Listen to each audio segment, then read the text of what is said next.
다음은 센텀70에서 참여하고 있는 건축 설계사에서 ANU 김용호 상무께서 발표를 해주실 텐데, 지금 현재는 센텀71은 기본 계획안이 나오고 있습니다. 이 기본 계획안이라는 것은 이 모델링을 할 때 기본 계획이 있고, 향후에 이제 시공사가 들어오면은 대안 설계안이 있고, 그 다음에 나중에 착공하기 이전에 최종적으로 이제 인허가를 받기 위한 실시 설계가 있습니다. 그러면은 기본 계획이라는 건 처음 도출되는 계획안이기 때문에 나중에 실시 설계가 진행되기까지 많은 설계 변경들이 일어날 거고, 지금 이 계획안을 얘기를 했다고 해서 센텀71이 이렇게 설계가 되고 진행이 된다라는 부분들은 조금 배제를 하고 앞으로 많이 바뀔 거라는 부분들을 좀 봐주시고요. 발표를 들어주시면 감사하겠습니다. 네, 김종호 사무님께서 발표해 주시겠습니다. 예, 안녕하십니까. ANU 디자인 그룹의 김정우 상무라고 합니다.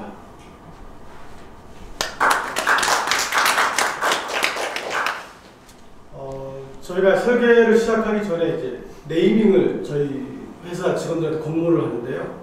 여러 공모안 중에 하나가 선택이 된 게 그레이트 센텀이라는 네이밍을 선정해 봤고요. 2000년에 그 센텀 신도시가 들어올 때 센텀이라는 그 라틴어가 굉장히 생소했다고 하더라고요.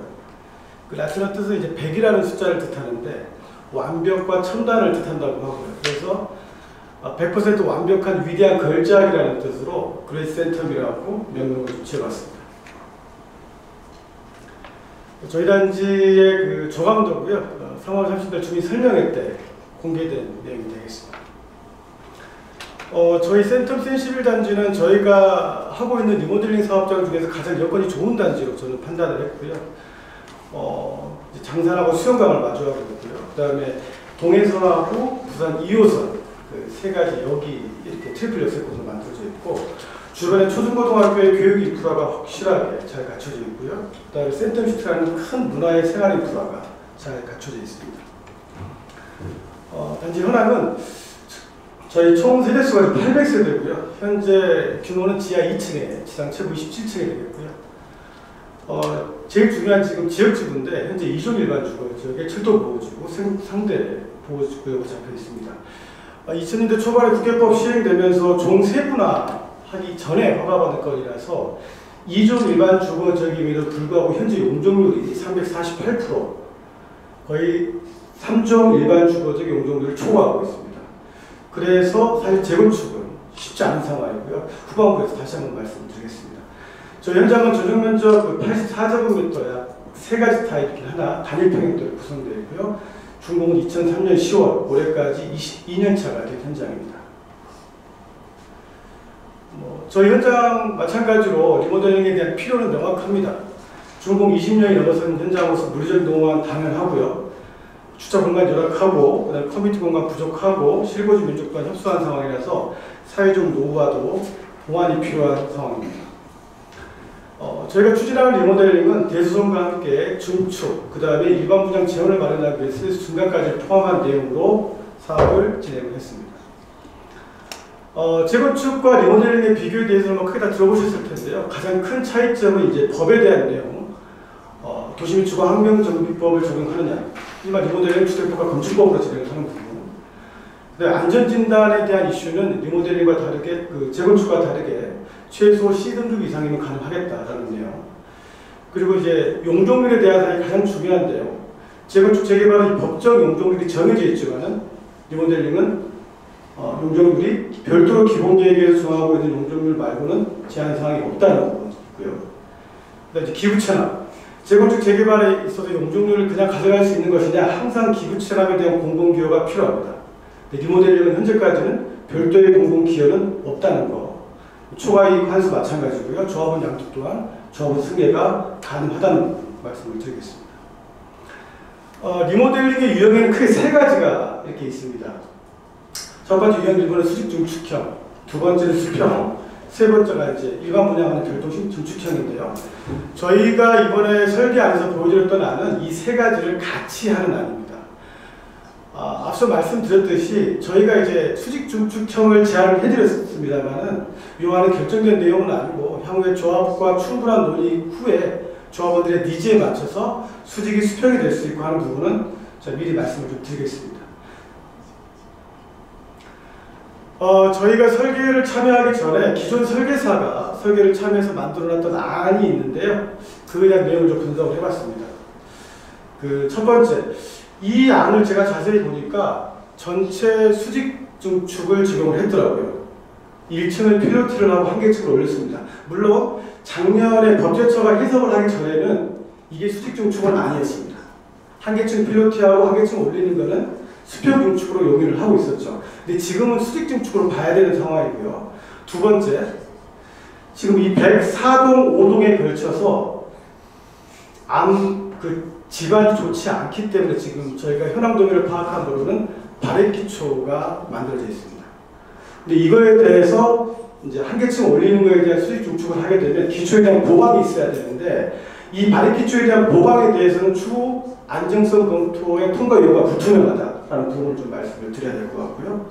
그리고 마지막으로 여기 해운대 경찰서 부지가 있는데 현재는 여기가 이제 산으로서 지목 3개, 산으로서 필지 3개가 나눠져 있는데 해운대 경찰서가 26년 6월 정도에서 하반기 사이에 준공이 된다고 하는데 지목이 대지로 변경이 될 겁니다. 그렇게 되면 이쪽 부분의 인접대지 경계선의 전국 1조 방향을 법을 지켜야 되는 거죠. 리모델링에서는 건축법 61조에 대한 내용 중에 61조 1항 전국 방향 이격거리는 완화를 해주고 있지 않습니다. 그래서 이 부분에 대한 중축은 불가능한 상황입니다. 그래서 전 설계사가 최초에 제안했던 이 안은 현재 시점에서는 적용이 불가능하다는 말씀을 드리겠습니다. 두 번째로 이제 일반 분양동에 대한 설정인데요. 전 설계사는 이렇게 일반 분양동을 이렇게 5군데를 설정했더라고요. 물론 많은 고민을 했을 것 같습니다. 이쪽 부분은 이제 동이 붙어버리니까 못했을 것 같고, 이런 부분들도 이제 너무 가까우니까 못했을 것 같고, 저도 공통적으로 용인하는 동 위치는 이 파란색으로 표기한 부분, 이 정도까지는 좀 고민을 해볼 텐데, 이 빨간색으로 표기한 부분, 이 102동과 101동 사이의 거리가 굉장히 가까워지고 주방향이 막히는 가장 큰 리스크가 있을 것 같고요. 104동에서의 이 막히는 부분, 그 다음에 이 105동에서의 가까워지는 부분. 사실 리모델링에서 동간거리란 어디까지 완화해 줄 것이냐 그런 건 법으로 정해져 있지 않습니다. 저희가 건축위원회 심의를 제가 PT를 해보면 항상 이제 위원님들이 여쭤보시는 게 도대체 리모델링하면 동간거리가 어디까지 완화가 됩니까? 질문 많이 받는데 제 답변은 위원님께서 결정해 주시면 그걸로 완화가 가능합니다. 그러함에도 불구하고 이런 동간거리는 상식적으로 조합원님들이 받아들이기에 굉장히 어려울 것이라고 생각하고 저는 저 부분은 배제해야 될 것으로 판단됐고 저희 설계안에서는 저 빨간색 부분에 대한 시축동은 배치를 하지 않았습니다. 그 다음에 이제 그 집안 여건에 대해서 과연 그러면 전 설계사는 지하층 부착 계획을 어떻게 했느냐를 좀 따져봤는데요. 여기 지금 키플랜을 보시면 오른쪽에 이 약간 녹색으로 범위, 이 범위가 현재 그 안반이 나올 것으로 예상되는 구간입니다. 그래서 하물며 이 103동은 이 당시에 이제 공사를 할 때 주차장을 연결을 못했다고 하더라고요. 안반이 굉장히 있다고 제가 예상을 합니다. 근데 이 전 설계사의 계획안을 보면 이 안반지대에 걸쳐 있는 부분을 지금 여기 녹색 부분 지하 4개 층을 수직으로 중축하는 안을 제시했는데 물론 할 수는 있겠죠. 사실 요즘 대한민국 공사 기술이 뭐 전 세계적인 수준이다 보니까 할 수는 있겠지만은 이게 모든 게 공사비고 사업비가 증가되고 결국은 분담금이 증가되는으로써 조합원들한테 이익이 될 것으로 저는 생각하지는 않습니다. 그래서 이런 부분들을 종합적으로 저희 설명을 좀 이제 본격적으로 드리면 크게 6가지에 대한 사업성 확보 방안을 좀 고민을 했었습니다. 첫 번째는 사업 응용률을 최대 확보해야 되겠다. 두 번째는 민원이 없는 조합원님들 누구나 받아들일 수 있는 리스크를 최소화할 만한 최적의 배치 계획을 드려야 되겠다. 세 번째, 공사비를 절감해서 분담금을 줄일 수 있는 최적의 건축 계획을 선보이고, 네 번째, 자산 가치를 증대하기 위해서 최적화된 세대 증축 계획 또한 말씀을 드려야 되겠다는 거. 다섯 번째, 일반 분양에 대해서는 트렌드를 적극 반영해서 분양성을 극대화해야 되겠다. 마지막 여섯 번째, 누구한테든 감동을 드리는 단지 가치의 극대화를 추진해 보겠다는 내용이었습니다. 먼저 사업 용적률 처리 확보 방안인데요. 기존에 348.5% 했던 용적률을 150여 프로 증가한 506%로 진행을 했습니다. 일반 분양 면적은 4,618평을 증가시켰고요. 조합원 분양 면적은 6,200평이 증가한 32,000평으로 진행을 했습니다.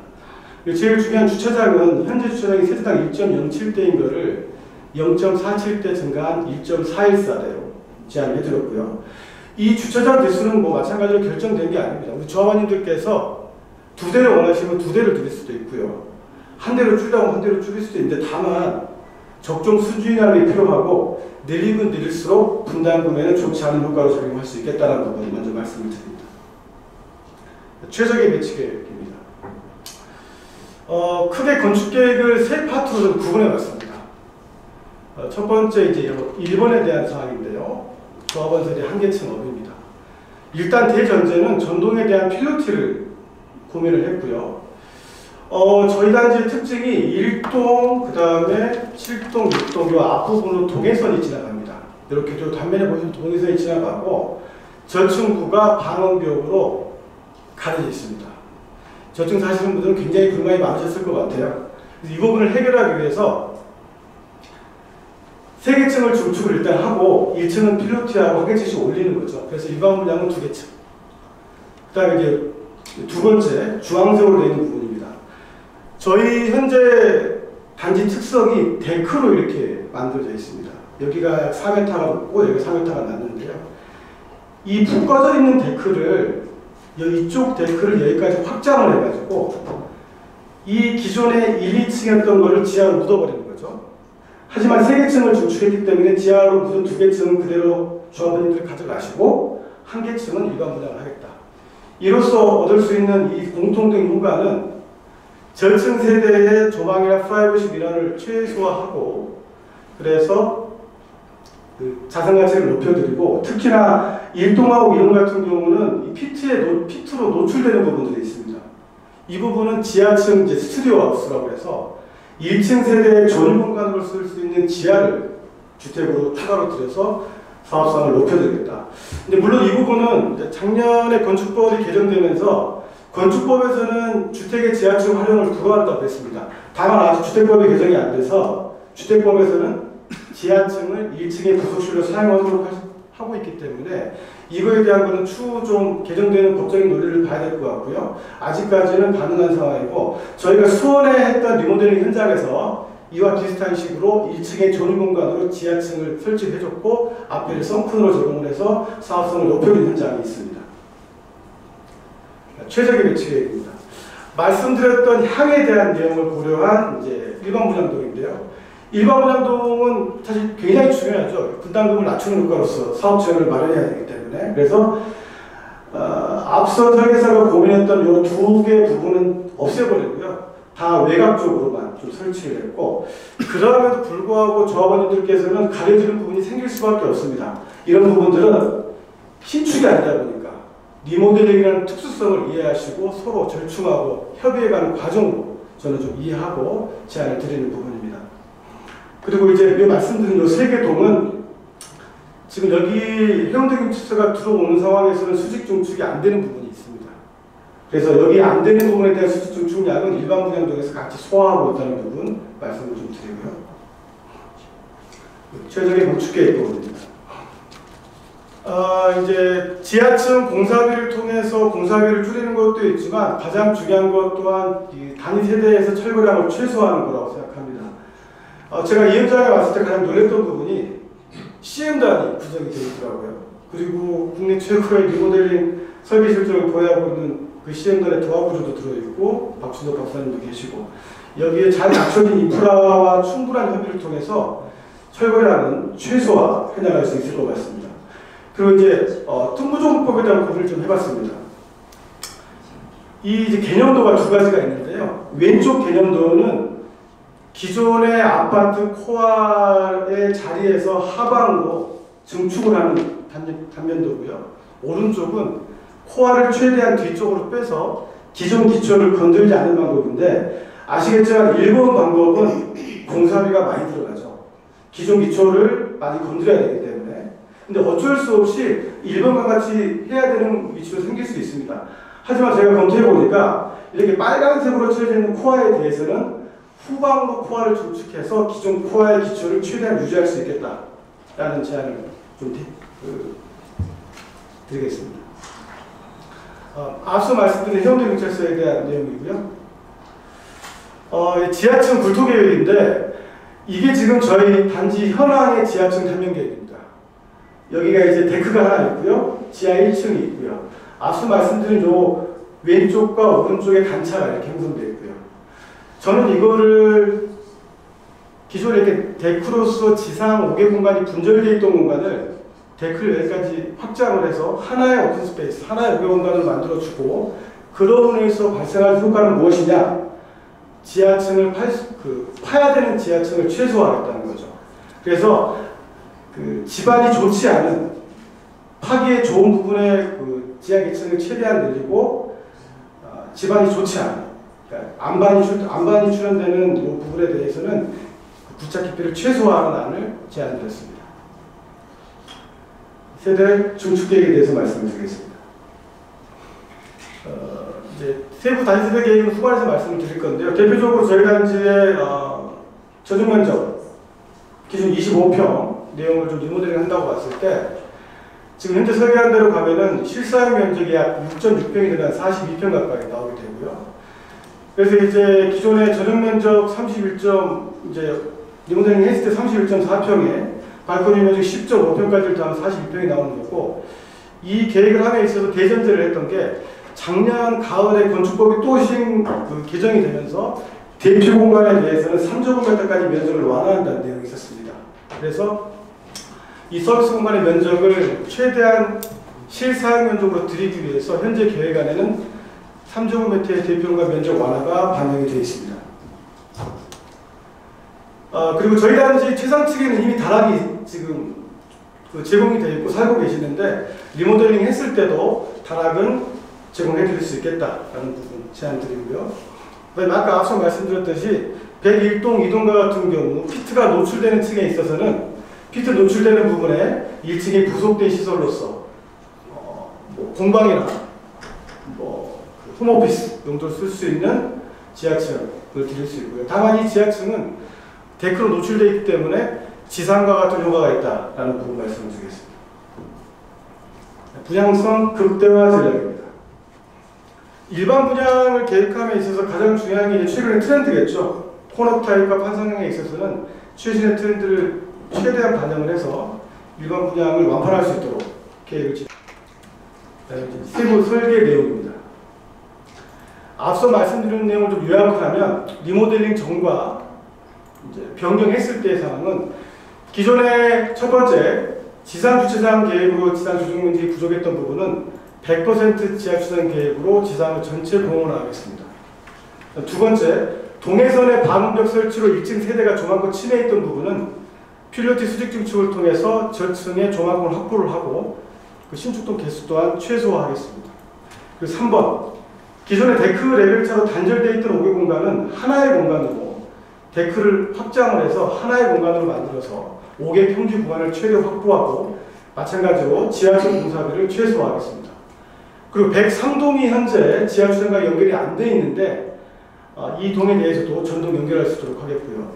현재 차량 진출입구가 1개소 있는데 부출입구 1개소 정도를 이 해운대 경찰서 부지의 진입로와 연계해서 확보할 수 있는 방안을 조합설립 후에 지속토록 협의해 가도록 하겠습니다. 이 배치하는 지금 앞서 말씀드린 부분에 대한 요약이고요. 이 파란색 부분은 이제 필로티해서 수중축한 부분이고, 이 노란색 부분은 이제 복층형 스튜디오 하우스를 통해서 2층 세대의 전유 공간을 추가 확보한 동이라고 보시면 될 것 같습니다. 저희 단지는 데크화된 현황이었고요. 이 데크를 여기까지 확장한다고 하더라도 주출입구에서의 데크 단차는 극복할 수 없는 상황이 있어서 적절한 그 데크 주요 부위에 이런 수직 동선 체계를 좀 도입을 해서 원활한 보행 체계, 무장애된 공간으로 설계를 진행하겠습니다. 자, 단위세대 계획입니다. 3개의 타입을 제안드릴 건데요. 대표 타입이죠. 리모델링처럼. 사실 저희 회사에서 리모델링 하는 현장 중에 가장 여건이 좋습니다. 3베이고요. 다만 극복할 수 없는 사항은 가변성이 부족해요. 요즘 아파트들은 같은 3베이로 만든다 하더라도 어느 벽체는 가변성을 확보를 합니다. 무장판 구조를 가든. 근데 이 아파트는 가변성이 거의 제로에 가깝죠. 그래서 수납 공간도 만들기 어렵고 발코니 확장도 쉽지 않습니다. 그리고 대피 공간이 또 없습니다. 이런 부분들을 개선을 하고 저희가 8평, 공급 면적 8평 늘어난 타입을 제안해드리는 상황인데요. 일단 기본은 그 포룸형 타입을 제안해드리고요. 그 주방과 거실은 완벽한 LDK 시스템을 제안을 해드리고, 그 다음에 서비스 동선과 그 접객 동선은 분리를 하겠다라는 내용을 좀 제안을 드립니다. 그리고 안방에 대한 부분은 마스터존은 철저히 수납 공간과 그 연계된 통합된 마스터룸을 제안을 드리고요. 그다음에 대표 공간에 있어서는 하향식 피난구를 설치해서 누가 구해주러 올 때까지 기다리는 것이 아닌데 자발적으로 피난할 수 있는 능동적 피난을 도입을 했습니다. 그 다음에 두 번째 타입이고요. 이 타입은 후면으로 내린 타입이 되겠습니다. 마찬가지로 포룸형 타입이고요. 한 가지 특징이라고 한다면 이제 침실 포하고 이 알파룸은 이 가변형 벽체를 틈으로 인해서 하나의 공간으로 쓸 수도 있겠다.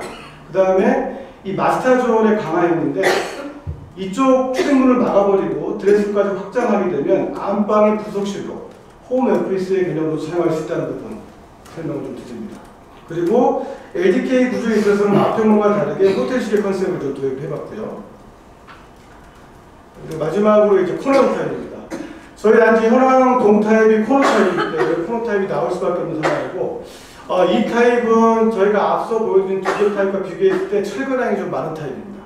그래서 이 부분은 나중에 CM단과 많은 논의를 좀 해야 되는 부분인데, 적정 이상의 철거량을 확보하자니 평면 계획이 쉽진 않았고, 평면 계획을 신축 코너 타입과 같이 만들자고 하니 철거량이 좀 많았던 애로사항이 있었습니다. 그래서 평면을 보시면 아시다시피 신축의 코너형 타입과 조합원들이 얘기하시는 탑상형 타입과 비교했을 때 성능에 전혀 이상이 없는 타입이라고 저는 생각하고 있습니다. 그리고 주택법에서는 세대 분리형이라고 있는데 아마 부분 수익형이라고도 하죠. 실제 저희가 재건축 현장에 도입해가지고 사용을 하고 있는 공간 그 현장들이 있고요. 전체 헬스의 3분의 1 정도는 별도로 그 출입문을 하나 더 달아가지고 핵가족화 시대에서 이제 자식들이 분가했을 때 이제 별도로 이렇게 임대를 줄 수 있는 수익형 모델을 제안을 해드립니다. 그리고 최상층에는 일반 부장동에 대해서 펜트하우스를 설치해서 단지 가치를 좀 극대. 설명을 다 마쳤고요. 제가 PT를 하고 다닐 때 가장 많이 받는 질문이 우리 단지는 왜 재건축을 안 합니까? 라는 질문입니다. 그래서 저는 그럴 때마다 제가 드리는 얘기는 재건축은 여러분들이 취사 선택하는 게 아니라고 저는 말씀드립니다. 저도 리모델링 설계만 하는 게 아니고 재건축, 재개발, 리모델링을 같이 하고 있는데요. 저는 과감히 재건축을 할 수 있는 현장은 재건축을 하라고 제안을 드립니다.